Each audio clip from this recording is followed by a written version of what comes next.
Hey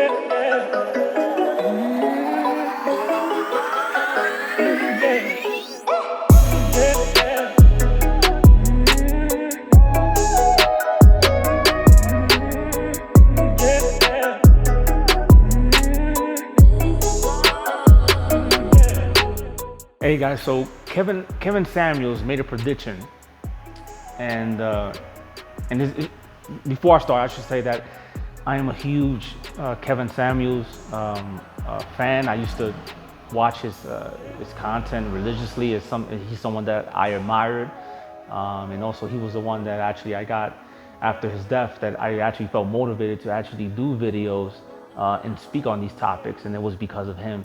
And so I just want to get that out the way. I have a huge admiration for that man, but there's always a but, right? So he had a prediction, and he made it, and it's a logical prediction. He predicted that most women, once they reach late 50s or in their 60s, I believe, that they will end up homeless, that they will be homeless, and I would have to disagree with that prediction from Kevin Samuels, from The Godfather. I would have to disagree with that.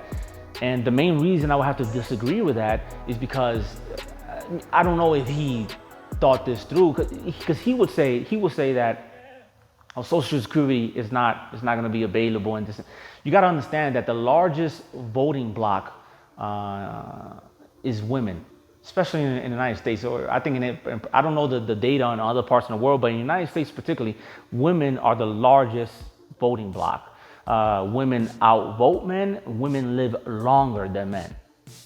So obviously, when you have such a overwhelming amount of women voting, you're going to have more governmental policies and regulations that favor women. So my thing is that, number one, because of government, women are not going to be homeless. The majority, unless there's a collapse, and I do believe there'll be a collapse, but I don't believe that it will be in my generation. I don't think we'll see that. But that's a topic for another time, with the spending and the way that government is going on. Government, it cannot exist at the current level, at the current form that is at right now. It cannot exist for too long. But that's neither near there. This is a topic that we're not discussing. What we're discussing is why I believe that women will not be homeless. Again, according to the prediction from Kevin Samuels. So number one is the government. If you look at the data, 200% of men pay more into taxes than women, and the majority of government of the welfare state are single mothers. The welfare state is practically the single mother state. Okay, so that's not going to change anytime soon at all. Especially again when you look at the fact that they're the largest voting bloc, and they vote longer than men because they outlive men.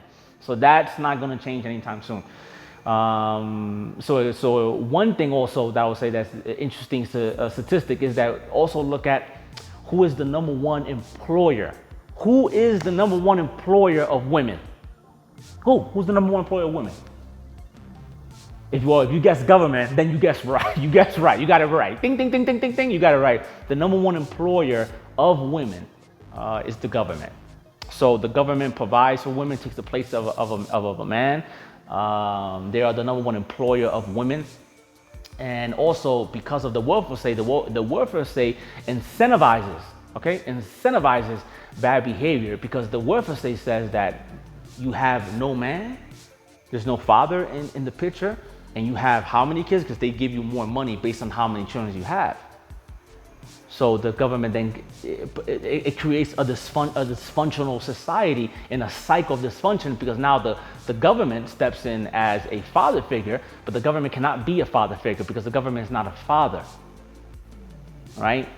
So you have the incentives are just all fucked up. So you have this endless cycle of women choosing bad men to father their children, and then they run to the government to provide for them. And one thing about society does not like to see women suffering. So to remove that portion of society, the welfare state, is just not going to happen. So currently in society, the way that it's structured right now through the government, it gives the woman the ability with feminism, because the difference between a manosphere and feminism is that the manosphere and feminism. So feminism is the manosphere, but feminism is the manosphere with the help of the government, with the support of the government, which is why you have so many laws that again benefit women through government. Now, a society like ours, especially in the West, a woman through feminism and the government says that, well, I don't need no man. Of course not, because you can preach that you don't need no man, but you have men with guns. Think about this. So you have men with guns that are taking men's resources by force, and then redistributing those resources back to single mothers, which are the majority of users of the welfare state. So think about that. So look at how horrible these incentives are. Think about it this way. Think for a second, and I want you to see this logically. Think for a second, a waiter, right, at a restaurant. Imagine that waiter gets fired, right? The waiter gets fired, and then the waiter demands that, well, he goes to the boss and says, well, even though I'm not going to be working here anymore, this is the amount of tips that I used to get on a weekly basis. This is my small salary here. So what I would like for you to do, sorry for the fly, guys. I'm in Colombia right now, so these flies everywhere. So what I want you to do is send me these tips, and also send me my average salary so I can maintain my lifestyle since I'm not going to work here anymore. Anybody would look at a scenario like that and say, this is, or a boss will look at that and say, well, this is fucking insane. Of course I'm not going to pay you. You don't work here no more. Well, that's marriage with the involvement of government. So now let me be clear on this, all right? Let me be as clear, crystal clear that I believe that it's a great thing, because it wasn't available in the past for women. I believe that it is a great thing that women can leave a relationship if it's not working out for them. But where the issue comes in for me is that if you quit a job, you should not be getting any benefits from that position of that job. If you quit, you decided to quit, you decided to walk away. So why should you be getting any benefits or any additional payments from that job if you're no longer an employee? The point of a man gaining resources, your resources, my resources as a man, is supposed to be for my wife and for my children, so I can leave a legacy behind. So if a woman is saying that, well, I quit, so I don't want to be a part of your plan of you providing for me and for your kids, for your legacy, whatever the case is, then I should have the right to not be able to fund her anymore.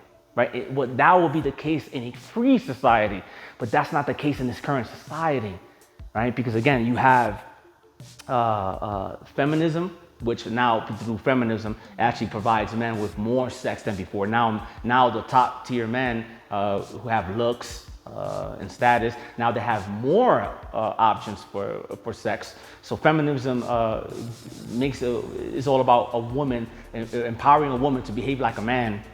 But we're not going to get into that. That's probably a topic for another video. But that's what feminism is. Feminism is pretty much encouraging women to be the most toxic, narcissistic men that they are. So don't be a man with high standards and value. No, you need to be these type of narcissistic men. That's the goal. It's all backwards. And again, when you mix that ideology with the government, that's where you get this collide. That women will never be one to suffer. I literally saw a video of a woman with 5 kids, right? 5 fucking kids. And she was demanding, saying that, I think that out of the 5 kids, there were 4 fathers. And she was on the video demanding that somebody needs to pay for this. Someone needs to help her. Because the 4 fathers, right? The 4 fathers that fathered those children, those 5 children, are not in the picture providing for her. So now she's demanding that someone pays for this. And who's going to pay for that? Well, you and I, the taxpayer, through the government. Okay? So that's my first argument why I believe that women will not be homeless. And then the second one is that women will not be homeless because there's an endless amount of simps. All right, there's an endless amount of providers, or you could, or whatever you want to fucking call it, beta providers, simps, whatever word you want to use to describe these men. There are too many men out there that will gladly, let's say the whole system collapses, and now women are forced to fend for themselves. That would be the ideal situation when government is not involved in relationships and marriage and everyday life. That would be the ideal scenario and situation for us, but unfortunately it's not the case. But anywho, let's say that for whatever reason, a woman cannot, the government's not going to provide for the woman. You're always going to have beta males, right, or simps, or whatever term you want to use, that will come in, step in, and provide for these women. But here's the caveat to that, right? That leads to a more moral, I would say, more moral society. More, there will be more control of the negative nature of women through a society like that when there's no government involvement, because now they know that, okay, I can't rely on government, I have to rely on men. So I have to change my attitude towards men. I have to be more submissive, more compliant towards men if I want a good man in my life. So you see, so either way, either one of those two scenarios, women are not gonna end up homeless. Women will never be homeless. It's just not gonna happen. And again, I love Kevin Samuels, and I agree probably with 90 to 95% of the things that he says. But when it comes to this particular topic of women eventually growing old and ending up single, it's not gonna happen. A woman, if you look at Tinder, I think you look at the Tinder data, you have fat, unattractive women, and they will be bombarded with so you can have a Chad on Tinder, or someone, or a man that's probably a 7 or 6, and a man that's average in looks will not get more likes and more men offering sex, right, to to a woman that's fat and ugly. It's just women just have too many options. So the day that the government steps out and women and men step in, it's just, again, because it's in our nature. It's in our nature to want women to provide, because men want sex in return. It's just, I mean, it is what it is, as harsh as that sounds. And also it's in our nature to provide. We are providers by nature. But men want to be sure that we're providing and getting something in exchange for that. Either be getting a good woman, a loyal woman, not a satisfied woman. Because if you had a choice, would you want a satisfied woman or would you want a loyal woman? Well, I'd probably choose loyal. I probably want a loyal woman. And so men want loyalty, and also men want someone that's going to be there and pass the values of that he has and provide, and so he can pass on his legacy. That's what truly what men want at a biological level, is to spread our seeds and leave our legacy behind. So again, in either one scenario, women are not going to end up homeless. A 60-year-old woman will still find another probably 60-year-old man that will take her. It's a woman being homeless. It's just not going to happen, because of the nature of men, and men wanting to please and cater to women. It's not going to happen.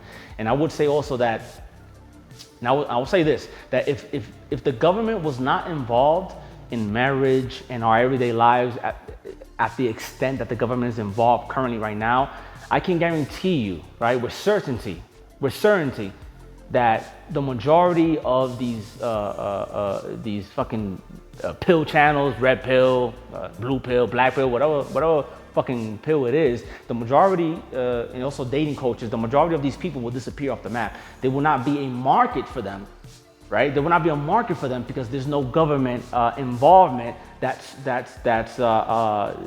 destroying the sexual market value, not only for men but also for women. Because right now it's completely, the sexual market value in the sexual marketplace is completely being destroyed because of the involvement of the government.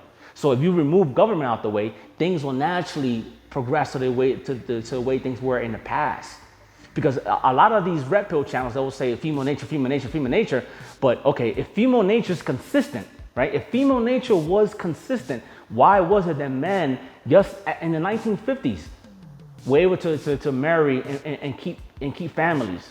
If Female nature is consistent. Why is it worse now than it is back then? Now you can make the argument that it's because of online apps, online dating, and I get that. But the number one thing that's contributing to the dysfunction of the dating market currently right now is the involvement of the government, specifically feminism also with government, and then mixing female nature with the government. It's a bad deal. That's it's just bad overall, and really messes up the incentives for how we are supposed to come together and choose mates and live our lives. It's just everything is just completely whacked out.